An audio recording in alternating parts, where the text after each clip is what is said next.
Apha kwesi isikolo ukuba ibethile imizuzu eli-10 emveni kwentsimbi yesi-8 akungenwa. Ukuba umfundi akayinxibanga iyunifomu epheleleyo akangeni. Kuhlalwa kanje kude kuyophuma isikolo kwaye abo bafundi abancami.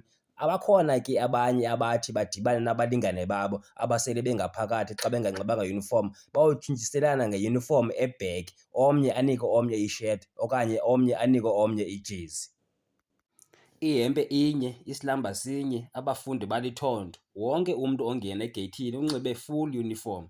Kanti hayi bonke baze bezinxibile, bayatshintshiselana. Apha kuseMandela High School eCross Road, umfundi ongena full uniform, umzekelo ihempe okanye isilamba, uyajikiswa inqununu egeyithini enkulu. Yena umfundi udibana neetshomi zakhe ngasemva kwesikolo, bamnike loo nto ayidingayo abuyele egeyithini enkulu. Xa kuzotshintshiselwana kanje ngempahla emveni kwesikolo, bakhuseleke njani abangaphakathi kwizixhobo? Oniphathele nqaku, Sandiso Phaliso, eCross Road ngaseKapa.